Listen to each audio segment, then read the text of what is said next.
महाकुंभमेळा जो सध्या प्रयागराज मध्ये चालू आहे. महाकुंभमेळा हा 13 जानेवारी ते 26 फेब्रुवारी 2025 पर्यंत चालेल. या काळात स्नान केले जाते. या दिवसात गंगेचे पाणी अमृत बनते असे मानले जाते. परंतु कुंभमेळ्याच्या वेळी येणाऱ्या विशिष्ट तिथींना घेतलेल्या स्नानाला शाही स्नान म्हणतात, ज्याचे विशेष धार्मिक महत्त्व आहे. असे मानले जाते की यामुळे पाप कर्माचा नाश होतो. पहिले अमृत स्नान 14 जानेवारी 2025 रोजी मकर संक्रांतीच्या दिवशी करण्यात आले. महाकुंभातील पुढील महत्त्वाचे स्नान मौनी अमावस्येला केले जाईल.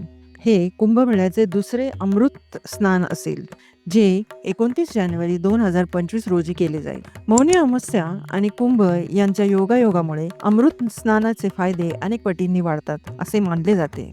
महाकुंभ दरम्यान अमृत शाही स्नान विशेष तारखांना केले जाते.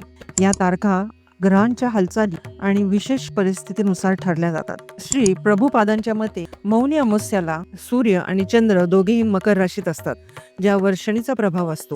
शनी आणि चंद्र सुसंगत मानले जात नसल्यामुळे ते चंद्राच्या शक्ती आणि मनावर परिणाम करू शकते, ज्यामुळे आध्यात्मिक साधनाची आवश्यकता अधोरेखित होते. वैदिक ज्योतिषशास्त्रात चंद्राला मनाची देवता मानले जाते. मौनी अमावस्येला चंद्राच्या अनुपस्थितीमुळे मन अधिक अस्वस्थ होऊ शकते, जे मनाला शांत करण्याचा प्रयत्न करण्यापेक्षा भक्ती सेवेत गुंतण्याचे महत्त्व अधोरेखित करते.